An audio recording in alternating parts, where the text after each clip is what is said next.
Igennem et år har vi fulgt 7 familier på kanten af samfundet. Vi har premiere på vores nye programserie På røven i Nakskov. Og så er vi sådan cirka bagud med alle vores regninger en måned. Surprise. Ved du hvad, Kenneth? Hvis ikke jeg havde siddet og knoklet røven ud af bukserne med de regninger i fucking de sidste 3 år, så havde vi slet ikke siddet her. Nej. Mit store problem er, at I har fjernet mit barn fra mig.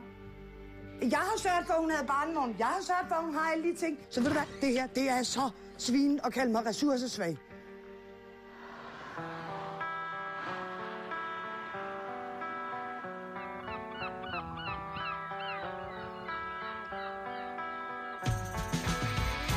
Velkommen til Nakskov, og dog med os.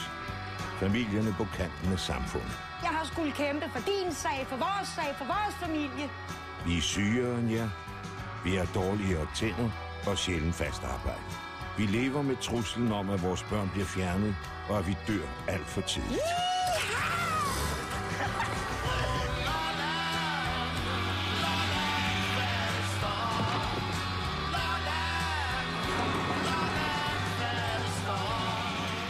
Man skulle tro, der ikke var brug for os, for vi bliver stadig flere.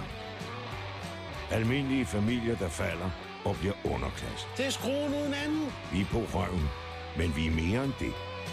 Vi slås for familien og vores drømme. Det er ikke lavet tosset, dreng. Vi holder fast i håbet, selv når mørket sænker sig og strømmen ryger sig en tur. Velkommen til et år. All inclusive. Fra det, I kalder udkant, og som vi kalder hjem.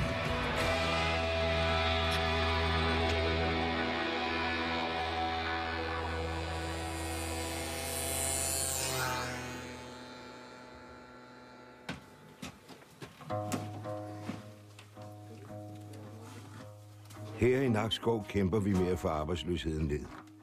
Faktisk er hver tredje jævnligt uden for arbejdsmarkedet. Tag nu Ib for eksempel. Han er fisker og vant til at klare sig selv. Det var dengang. Nu får han førtidspension efter en ulykke til søs, hvor han kom til skade med sin skulder. Ib bor på Jødevej i et hus, hvor der er lukket for strømmen og det varme vand.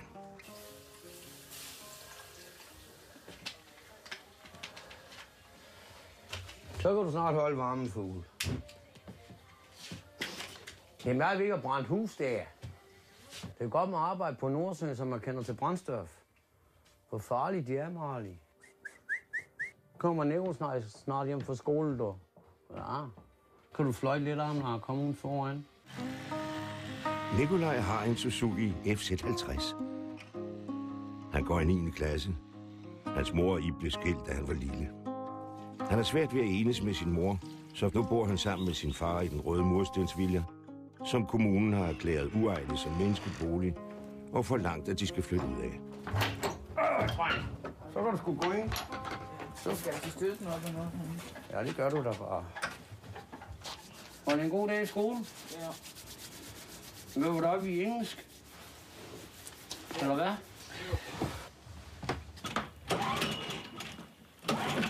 Jeg ved ikke fra hvad det er. Nej, nu skal du lige trække knappen. Sådan, så prøver du til. Vi har det her stolen og det her præsending for sådan, når det regner, så rører der ikke vand ind på generatoren.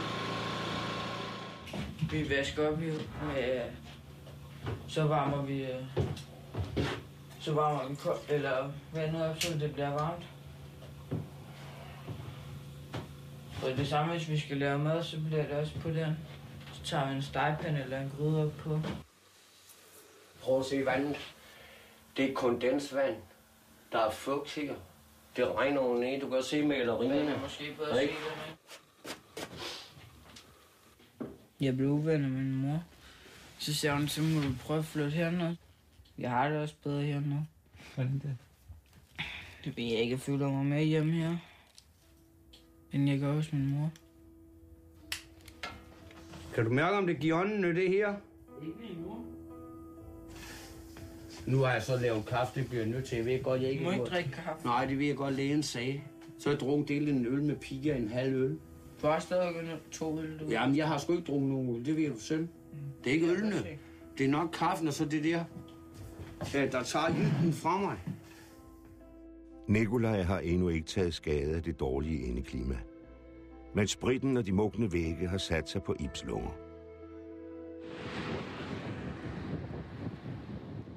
På Vestre Landevej bor Kenneth og Irene. De kæmper med finanserne, efter at Kenneth kom ud for en ulykke.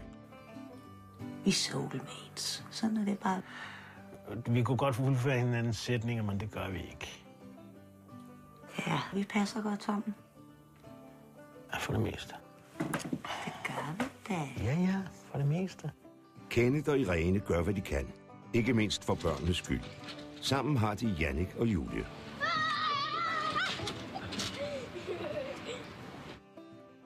Det er forår. Og det er det is, du kører på, og det er ned ad bakken, og hvis du har for meget fart på, så kan du jo ikke dreje der, så ender du ude i luften. Og hvis du bremser for meget, så smadrer du din trailer ind i bjergvæggen, for så skrider traileren ud. Så du skal lige nøjagtigt have foden på bremsen, og hele tiden, helt vejen ned. Ja, jeg elsker det. Jeg elsker det. Første gang, han kørte i en snestorm, der ringede han hjem til mig. Ja, første gang, jeg kørte i Norge. I snestorm, ja. Jiha! Sad han Jeg kan ikke bare. se lastbilen foran mig. Jeg bliver nødt til at sidde og kigge ned på vejen. Og så, det ringer du hjem og fortæller mig, siger du. Hun gik helt derop. Mit hjerte, der sad heroppe. Tror du, jeg kunne sove om natten? Nej. Jeg synes bare, det var fedt. Det var så genialt. Ja, og så sendte du Driving Home for Christmas til mig inde på Facebook. Det var så godt. Ja. Det er sgu lidt sørgeligt, at du ikke skal køre mere. For 2,5 år siden fik Kenneth en skade i ryggen, der parkerede ham hjemme hos familien. De købte huset, da ungerne var små. Nu er det op ad bakke økonomisk. De vil hellere end gerne have arbejde, men Irene er sygemeldt på grund af depression, og Kenneth bakser med smerterne i ryggen. Nu er han kommet på værksted. I arbejdsprøvning på Grens Auto. Det er et krav for kommunen, som vil vide, hvor meget han nu kan arbejde. Nå, skal vi til herud? Jannik, han skal med 2 busser for at komme i skole. Og jeg skal med 2 busser for at komme på arbejde. Nej.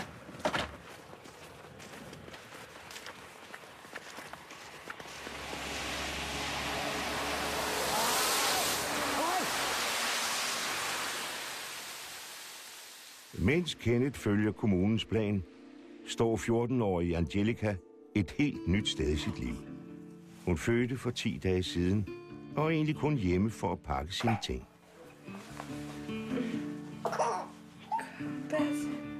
Kommunen tvivler nemlig på, om Angelica og hendes mor Rikke kan tage vare på det lille barn, og derfor skal Angelica og sønnen Frej i familiepleje. Rikke kan ikke forstå beslutningen. De har jo aldrig fået lov til at bevise, at de godt kan selv. Jeg elsker mine børn, og jeg gør det, jeg synes, der er bedst for dem. Det er vel det, alle med at gøre. Og der er jo ikke nogen, der har været hen og sige, at det ikke var godt nok. Han sover ikke endnu. Nå, ikke rigtigt. Vi har sagt farvel lige siden i fredags. Og der har vi jo kræfter, at der ikke har været nogen, der vil hjælpe mig. Jeg har henvendt mig alle steder de sidste 4,5 måneder. I forhold til, at de papirer, vi har, er lavet ud fra nogen, der ikke kunne lide os. Jeg ved godt, det er en påstand, men de er tvistet, så det har et negativt indslæt.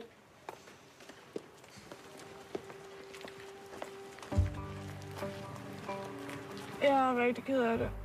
Men samtidig er jeg rigtig glad. Jeg er rigtig glad for, at jeg får lov at komme med ham. Og jeg er rigtig ked af det. Angelica er stadigvæk 14 år, og så naiv, så hun egentlig troede måske nok, at hvis alt andet gik galt, så reddede mor hende. Det gør mor bare ikke. Så nu vil vi køre.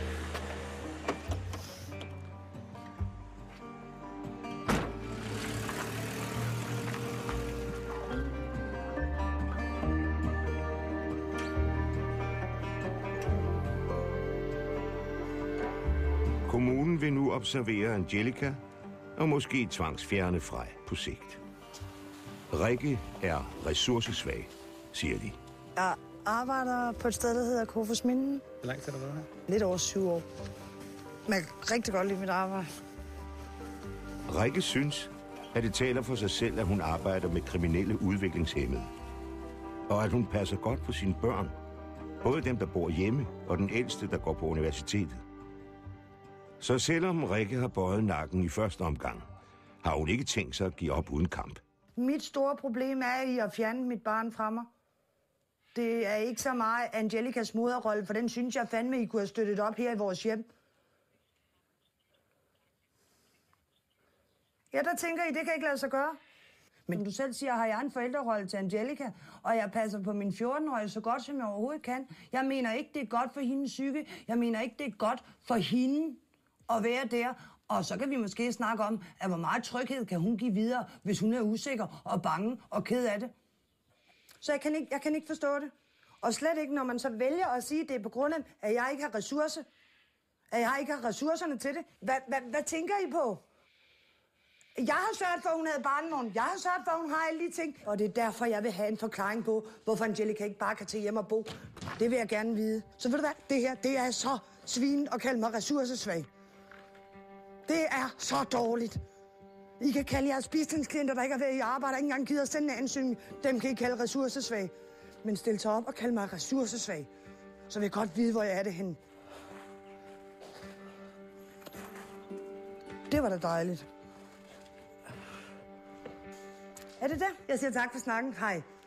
Rikke synes stadig ikke, hun har fået en god forklaring på, hvorfor Angelica og barnebarnet ikke må bo hos hende. Nu er jeg nødt til at skal ned og hente konklusionen. Der er nogen. Ja, goddag. Jeg skulle lige ind og hente en konklusion. Værsgo. Tak.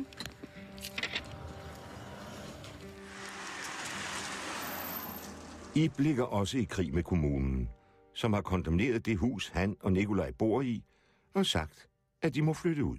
Kommunen har smidt mig ud. Det koster. Hvad med kondoneringen af møblerne? Hvor skal jeg finde alle de penge? Det kan jeg ikke. De har kondoneret alt, hvad der er her i huset. Når de kan kondonere, kan de også betale. Kommunen vil så have, at vi skal flytte op i et almindeligt bytte eller lejlighed. Jeg ved ikke fandme ikke, hvad man kan gøre ved kommunen. Man kan ikke blive ved med at bo sådan. Nej. Lad os se, hvad vi kan hitte ud af. Ja. Ib har ca. 13.500 udbetalt om måneden til ham og knægten, så han har ikke råd til at betale et indskud. Men kommunen vil gerne låne ham pengene, hvis han vel og mærke flytter ind i byens sociale boligbyggeri. Ja, det var så her, vi kunne bo, dreng. Ja, det er nummer 43 til højre. Ja, det er jo ikke nemt at have vores lort der. Nej, kælderen ville have været lige nedenunder. Ja, men der skal ikke noget ved at kigge. Altså, jeg tror, det ville være fint nok i starten, jo. Hvordan vil du komme ned med de knoller, der... Det kan vi godt, jo, fordi der er jo den der gang lige her på siden, du kan gå ned af. Det går ikke, det her. Jeg har aldrig boet i en stærkasse, jeg kan ikke. Ib har altid boet i hus og været vant til at klare sig selv. Han kan både fange fisk og bygge skibe. Jeg var på søfartsskole, der var jeg 16 år. Men jeg havde jo ikke penge til noget skive. Og så arbejdede jeg så på værftet. Der arbejdede lige med 2.000 mand. Ja, til sidst gik vi 60 mand. Midten af maj 1986, der var der ikke mere arbejde. Men det var ligesom, der var mere styr på byen dengang. Der er nok kommet flere kriminelle, end der nogensinde har været. Men det her, det dutter altså ikke. Nej. Nej. Her kan vi sgu ikke bo. Nej, det kan vi Det kan ikke. vi godt nok ikke. Der er ikke plads til vores ting, og Folk stjæler med arme og de ben. stjæler med arme og ben her.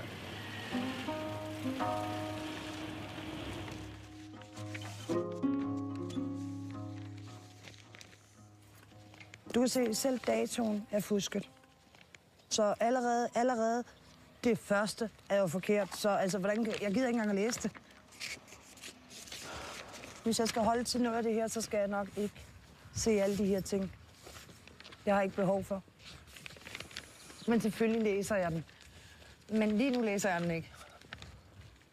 Eller også så gør jeg.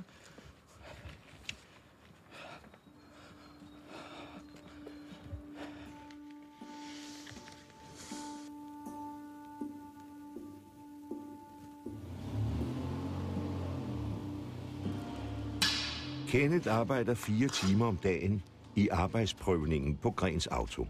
For man vil vide, hvor meget hans ryg egentlig kan holde til. Det er ikke for at nas på systemet eller noget. Jeg er kommet til skade. Jeg har ondt i min ryg. Jeg har betalt skat lige fra, jeg har kunnet gå næsten. Altså, så jeg kan ikke se, at det skal være sådan et stort problem at få den hjælp, så jeg kan komme videre. Men det har været taget 2 år at komme hertil og bare få en arbejdsprøvning, så jeg er ikke den helt store optimist mere. Da Kenneth faldt, bandt det ham til sengen i 2,5 måneder. Han havde fået en diskusprolaps og ødelagt nogle nerver i ryggen. Det er smukt forårsvejr, solen skinner, og så kommer jeg til min kunde, og jeg hopper ud, og så mister jeg fodfæstet. Og for ikke at knalde hovedet ned i isen, så hiver jeg fat i lastbilen, og så får jeg vredet kroppen.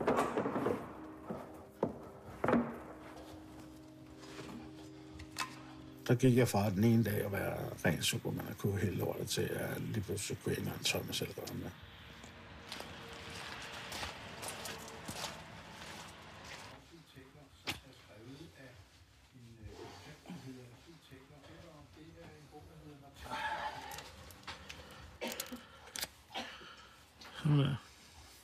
Så 2 gange i døgnet skal jeg tage maksimum 4.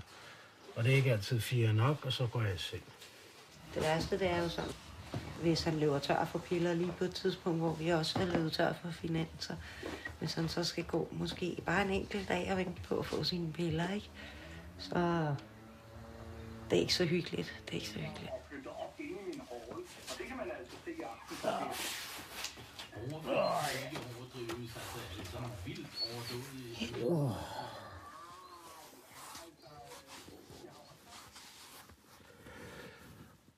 Der er ikke noget hellere vil, end at kunne forsørge sin egen familie.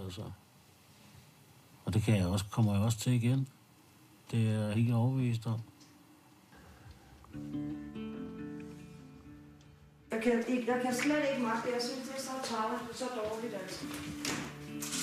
Man bliver meget gal, var det ikke? Ja. Man bliver meget gal. Jeg er meget gal lige nu. Jeg er mere gal, end jeg er ked af det. Rikke har gået hele dagen med rapporten fra kommunen, og det har været svært ikke at nærlæse den. Nu kan hun den både forfra og bagfra. Hvad står der? Der står, jeg ikke er ressourcestærk nok. Og det er en af grundene til, at hun også skal pleje. Det er jo, fordi hun har været stresset. Og det var på grund af alt det der, de har ringet og jampet hende rundt til. Hvad var det, der ringede hele tiden? Det var kommunen, der ringede til Angelica hele tiden for... Ja. Og presse på med den senabort, som de har sagt til hende, hvis ikke Christian... Ja. Hvis ikke hun valgte en senabort. Så ville de anmelde mig til politiet. Ja. Det var en form for trussel, fordi jeg har ikke anmeldt mig. Fordi du må åbenbart godt dyrke sex med mindreårige. Da kommunen blev bekendt med, at Rikkes 14-årige datter var gravid, rådede man hende til at få en abort. Men hun var over de der 12 uger henne. Så de sagde til hende, at hvis hun skulle have en abort, så blev det en senabort. Med at man skulle føde det her foster, og man kunne jo også risikere, at det var levende født, ikke? Der var hun helt klar i sit spytte. Det er min krop, det er mig, der bestemmer. Så vil hun have sit barn. Jeg kunne godt have gennemtrumfet den abort, men hvad ville det have gjort ved hende? Angelica, jeg ringer nu. Ja, hallo? Hvordan går det?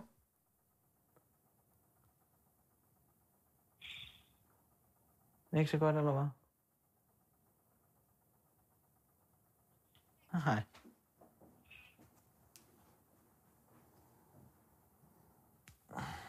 Nå, men det gik vist nogenlunde, men hun skulle have spist sammen med dem, men det kom hun ikke til, fordi at Frej, han ville gerne have mad samtidig, så det passede ikke lige sammen.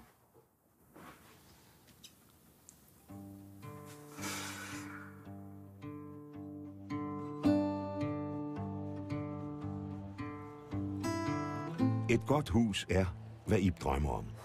Et sted med plads til knallert og fiskegrej. Noget helt andet end den lejlighed, som kommunen synes, de skal flytte ind i. Hvor vil du allerhelst bo? Derude på Nakskov, hvor min far også ville ud. Vi har fundet et hus ude efter motorvejen. Der kommer et stort sving. Det er lige efter svinget.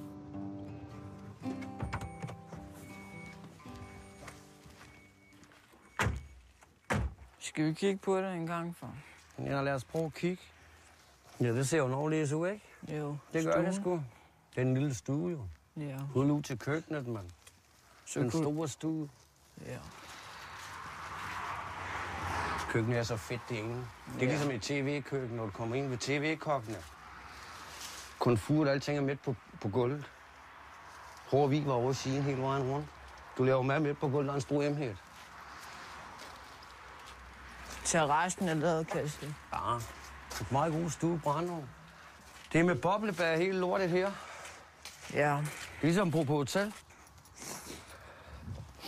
Og herinde kunne vi have alle vores gode ting. Ja, det kunne vi. Det er et godt hus. Der er værksted, 2 værelser og brændeskur udenfor os. Det er sgu fedt nok. Ja. Hvis Ib og Nikolajs drøm skal gå i opfyldelse, er det afgørende, at kommunen vil låne dem indskuddet til huset, de selv har fundet.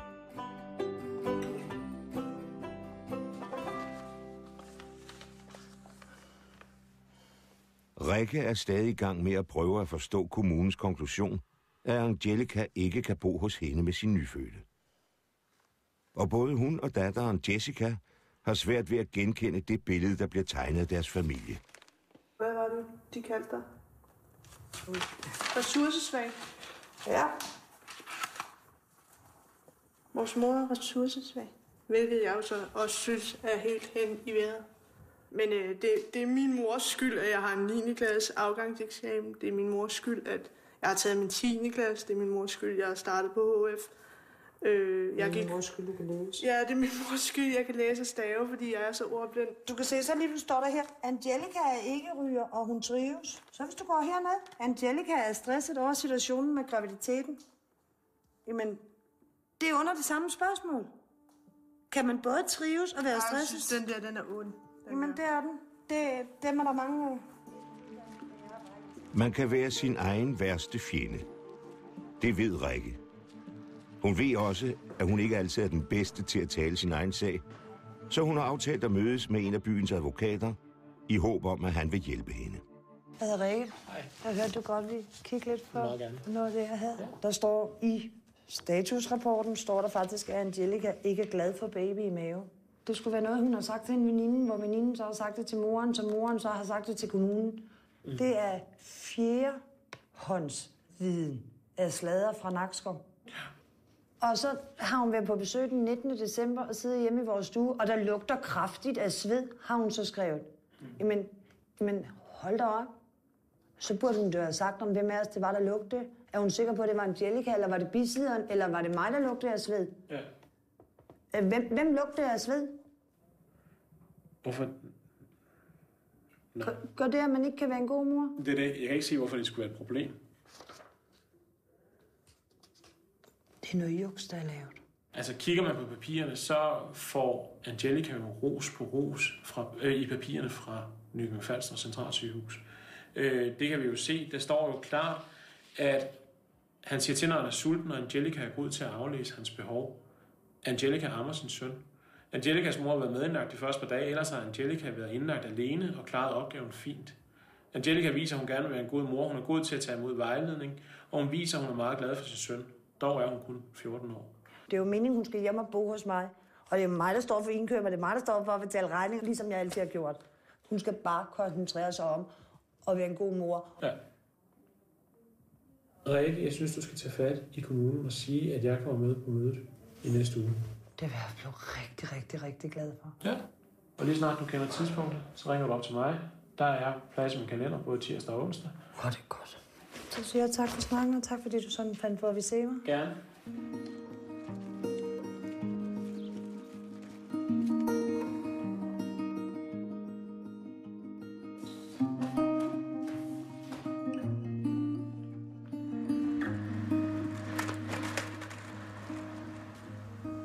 Kenneths kone Irene må strække hver krone for at få familiens økonomi til at hænge sammen.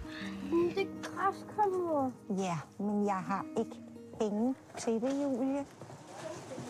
Jeg har sådan cirka 130 kroner tilbage nu, indtil jeg får penge igen, så det er 5 dage.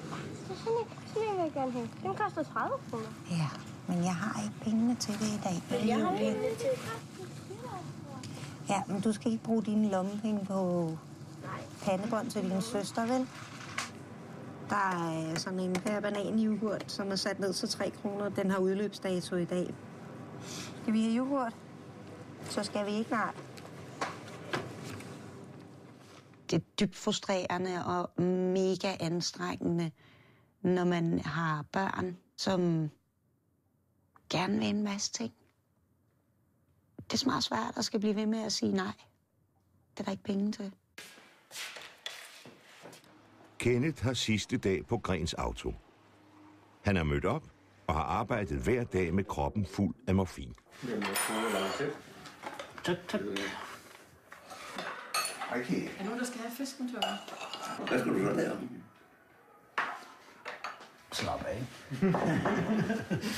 Jeg ved det ikke. Jeg skal til møde den... Hvad var det nu? 4, tror jeg. Og så får jeg at vide, hvad der skal ske efter det, vel? God weekend. Nu er det så op til kommunen at vurdere, hvor meget arbejde Kenneth kan klare i fremtiden. Før fik Kenneth god løn som langturschauffør, og familien havde en god økonomi. I dag er huset belånt til op over skorstenen, og det bliver sværere og sværere at få det hele til at hænge sammen. Og det er en vente. Dengang Kenneth han kom til skade, der havde vi en budgetkonto. Den skulle have 22.000 hver måned. Så det er 3 år, vores budgetkonto den har haltet hver måned. Den her, den skal altså betales. Hvis vi går på røven med huset, så ryger det på tvang, for vi kan ikke sælge det. Og på tvangsauktion får vi intet for det. Det vil sige, at vi vil komme til at sidde tilbage med en rigtig stor gæld, samtidig med, at vi vil stå på gaden.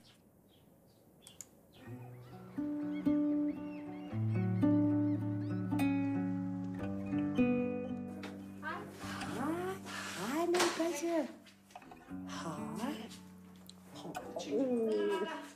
Sådan. Det kunne hun ikke, det kan alle sidde heller ikke. Ja, det var det, jeg tænkte. Prøv at se en dobbelthand for. Nej, men det er fordi, at han... Han skal bøvse Han er til, bare at de sur. kan. Er det det? Han har luft i maven. Er det tør jeg ikke at gøre. Tænk, hvis han brækker sig på mig. Han gylper bare. Det er bare varm mælk. Det lugter også sådan. 2 timer 2 gange om ugen, hvor Angelica og Lille Frej kom på besøg hos Rikke. Sådan er det blevet besluttet. Det mener man er bedst. Efter Kenneth er færdig med kommunens arbejdsprøvning, har han masser af tid til at hjælpe til derhjemme. Irene drømmer om at få et stort drivhus, så hun kan supplere familiens trængte økonomi med lidt selvforsyning. Altså, du laver hele tiden om på, hvordan du skal arbejde. Det gør jeg da ikke. Jo, sidste gang, der satte du lægterne på og slog en streg og gik op og skar. Jeg skal jo lige skære dem ned i bunden først.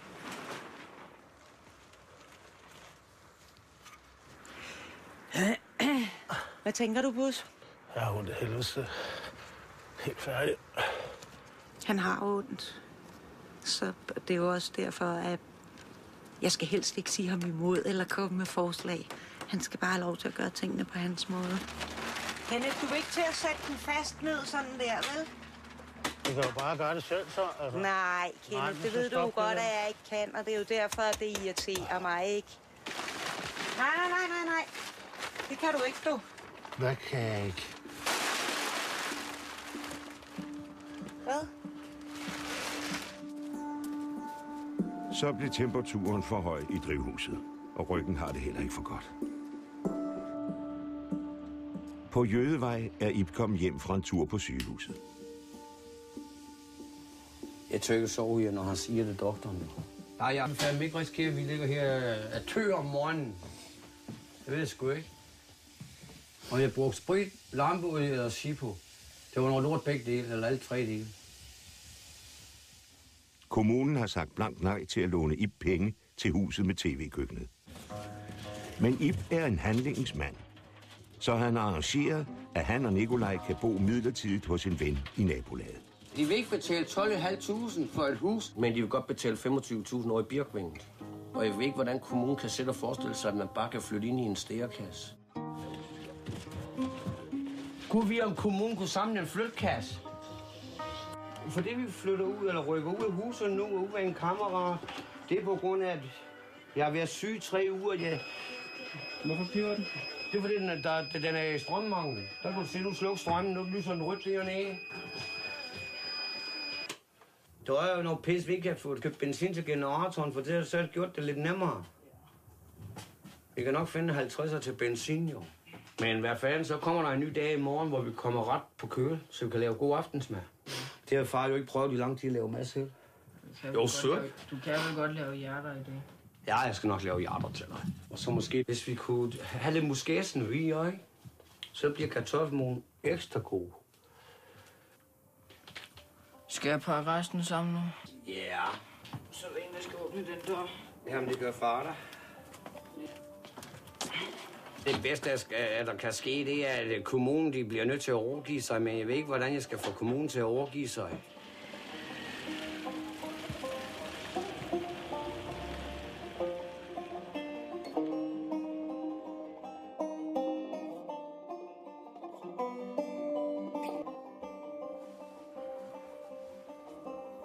Kenneths tilværelse er i forandring. Han venter på, at kommunen finder ud af, hvad han kan bruges til. Ventetiden bruger han blandt andet på internettet, hvor han er stødt på en anderledes og mere spirituel verden.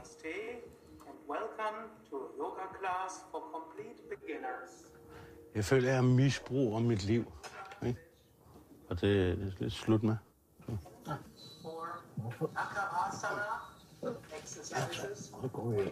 Så flyt dig. Så flyt dig, Pax. Gå og læg dig på tæppet. Tak.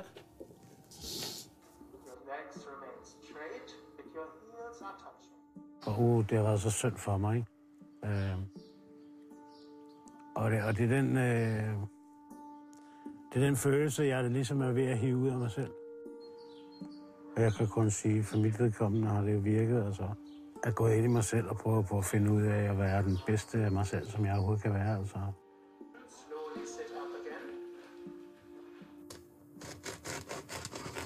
Har du dyrket yoga før? Nej. Fordi jeg altså synes, det var sådan lidt bøsset og fjollet at gøre det. Jeg siger jo slet, altså. Men jeg er blevet klogere. Det er bøsset dumt ikke at gøre det. Jeg har jo heller ikke drukket vand i 15 år. Vand, det er jo sådan noget fisk svømmer i og skider og pisser i, altså. Jeg ved ikke hvorfor. Altså, jeg har nogle stereotyper ting fra min far. Og jeg tror ikke, det er noget, han har ment på den måde. Han har sagt, det er sjovt. For eksempel med salat, ikke? Og grønt. Jamen, det er sådan noget, knænger spiser for lange ører og store fortænder og sådan noget, ikke? Nu har jeg ligesom sagt, jamen, min lykke afhænger af mig inde i mig. Og jeg vil ikke gå på kompromis med mig selv mere. Om det så koster mig huset, om det så koster mig min kone. Livet er ikke altid så lige til. Angelica er stadig teenager, selvom hun er blevet mor. Hun er ikke længere kæreste med Christian, der er far til Frej. Og hun er kommet for sent hjem til plejefamilien efter en date med en ny fyr. Prøv at se, mor. Han var fandme lækker, han var. Nu vil plejefamilien have, at Rikke tager en alvorlig snak med Angelica.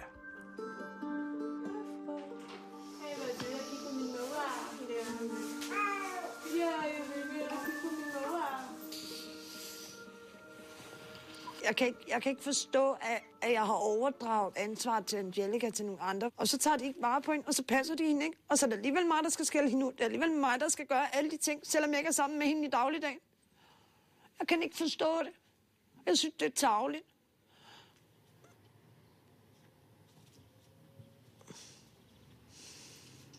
Men måske er det mig, der har for store forhåbninger til det her mor-barn-projekt i forhold til, hvad Angelica måske har. Angelica måske har indset, at hun godt ikke kan magte, og så er jeg ligesom skal sige et eller andet. Måske skal sige til Angelica, at det er okay, du ikke kan magte, ikke? Hvad tænker du, Angelica, om hvad der sker af det? Jeg tænker, at man kan hygge mig fra nærmest. Sådan, så længe jeg kan. Jeg vil da kæmpe for mit barn til det sidste, det ved jeg da. Jeg ved ikke rigtig, hvordan jeg skal gøre nu her. Altså, jeg vil jo ikke have, at hun skal miste kontakten til Freja.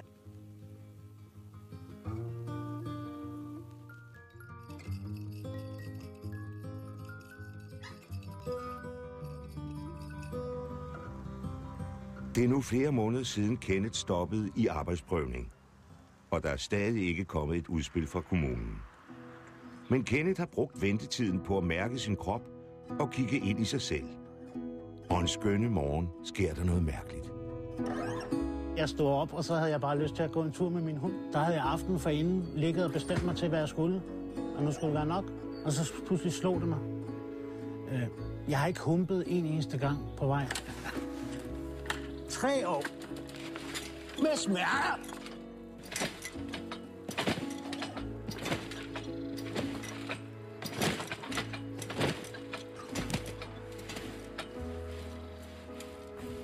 Og de er væk.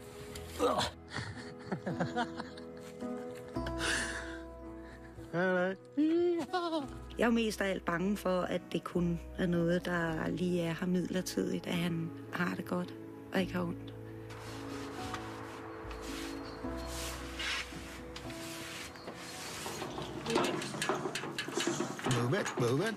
Han var glad.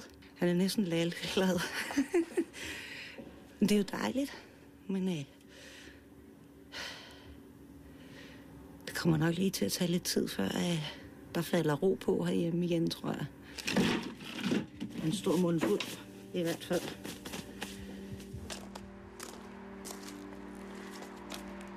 Selvom smerterne er forsvundet, og man befinder sig i de højere luftlag, så betaler regningerne ikke sig selv.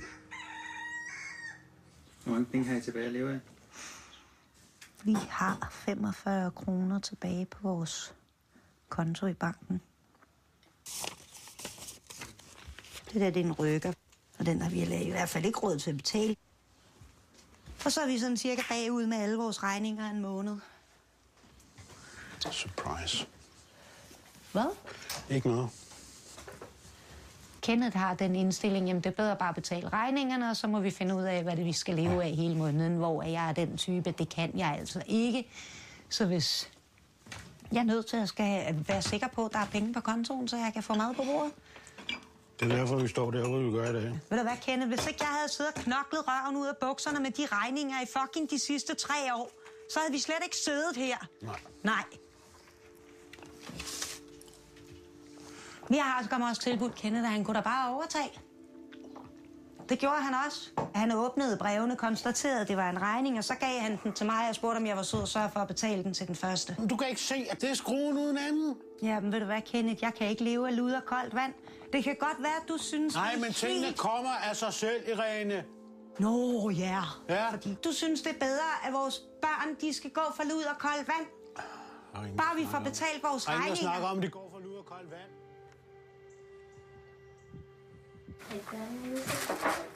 Jeg kan ikke klare at høre på det, I snakker om. Det skal nok gå. Det kan det ikke. Vi skal nok klare den lige meget, hvad der sker. Ikke også? Mm. Det er ikke dumme, med. Vi skal nok klare det.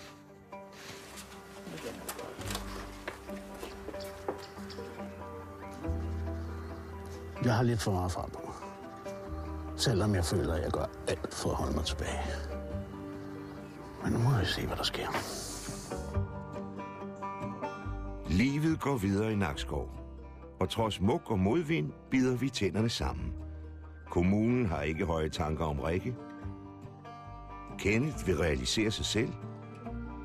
Men Irene, hun kan ikke følge med. Og Ib, han længes efter en kvinde i Afrika.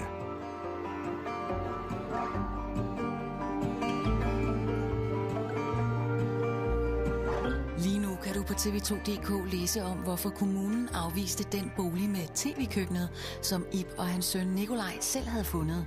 Og det på trods af, at den var billigere, end det de ellers var blevet tilbudt. Og så besøger vi Nakskov igen om en uge. Om lidt i Station 2 følger vi en af de største sager om bedrageri og menneskehandel i Danmark. Dacă zicem la cineva ceva, neagă tu. Bagmændenes